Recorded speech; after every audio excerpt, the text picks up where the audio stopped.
난청은 환자를 사람과 세상으로부터 멀어지게 합니다. 안녕하세요. 인공호흡 전문 채널 닥터 최병윤의 이야기입니다. 교수님, 우리의 시력이 짝짝이가 많잖아요. 그래서 청력도 짝짝이가 많을 것 같은데 어떤가요? 네, 맞습니다. 짝짝이 난청 많이 있습니다.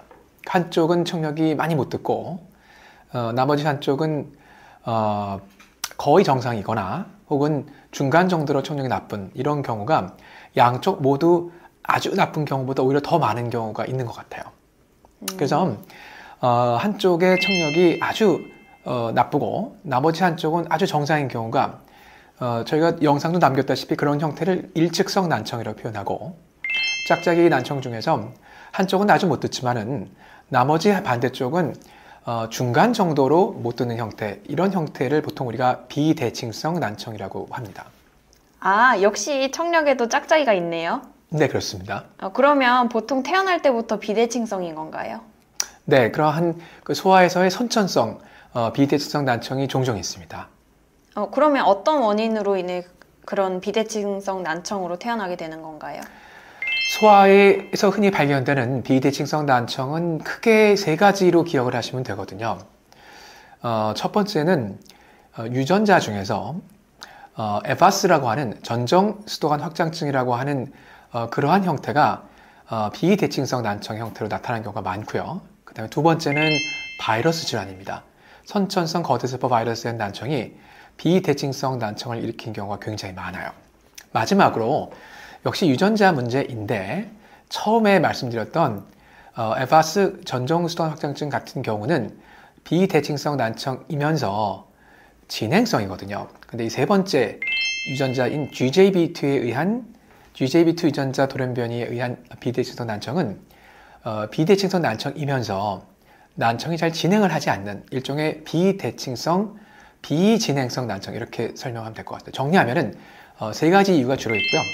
유전자가 두 가지가 있고 바이러스가 하나가 있는데, 이 유전자 에바스에 의한 것과 바이러스에 의한 것은 비대칭성 난청이면서 진행을 하고요. 세 번째 경우인 유전자 문제인 GJB2에 의한 비대칭성 난청은 잘 진행하지 않는다, 이렇게 기억을 하시면 될 것 같습니다. 아, 그렇군요. 그럼 비대칭성 난청의 경우에는 어떤 식으로 재활을 해야 되나요? 보세요. 한쪽은 아예 못 듣고 나머지 한쪽은 중간 정도를 못 듣는다고 할 때, 일단은 대부분의 경우에 양측 보청기를 써서 재활을 하고 언어 치료를 하는 것이 일반적입니다. 그러다가 이렇게 양측 보청기로 할 때, 예를 들어서 한쪽이 아주 많이 못 듣고 나머지 한쪽이 보청기로 듣고 있기 때문에 보청기로 듣는 중간 정도의 난청이 있는 쪽은 보청기 반응이 나쁘지 않을 텐데, 아주 많이 못 듣는 쪽은 보청기 반응이 썩 좋지 않은 경우가 많거든요. 그렇게 돼서 보청기로 재활을 양쪽을 하지만 언어 발달이나 아이의 발음 형성 혹은 표현 언어, 말하는 언어의 발달이 지연되는 경우가 있는 것이 사실입니다.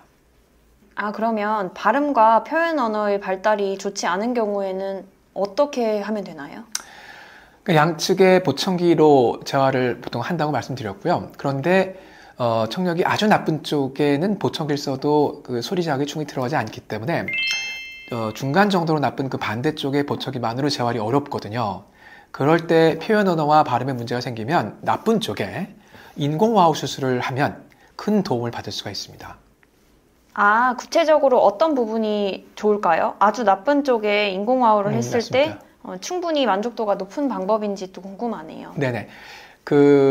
이게 그런 비대칭성 난청 때 소아의 경우에 반대쪽에 이제 중간 정도를 못 듣는 경우에 그쪽에 보청기를 쓰는 것만으로도 사실은 듣는 언어, 그러니까 듣고 이해하는 것을 수용 언어라고 얘기를 하는데, 수용 언어의 발달은 사실 큰 문제가 없거든요.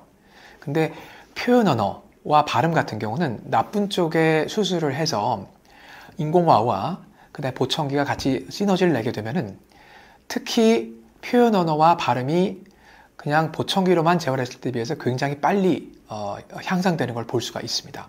그래서 대개 이렇게 비대칭성 난청 때 소아의 경우에 수술을 결정하느냐 아니면 보청기를 가느냐를 결정할 때 가장 중요한 부분은 듣고 이해하는 부분이 아니고 말하는 거랑 그다음에 발음이 얼마나 빨리 올라가느냐, 그게 되면은 보청기로 갈 수 있는 것이고, 그게 보청기만으로 어려우면 인공호흡 수술을 한다라고 이해를 하시면 될 것 같습니다. 네, 잘 알겠습니다, 교수님. 그런데 아까 GJB2는 진행이 안 된다고 하셔서 한쪽만 인공호흡을 하면 될 텐데, 네네. 에바스와 거대세포 바이러스는 진행이 된다고 하셨잖아요. 네, 그렇습니다. 그럼 좋은 쪽도 청력이 떨어질 수 있다는 건데, 그럼 나중에 인공호흡을 고려를 해야 될 수 있나요?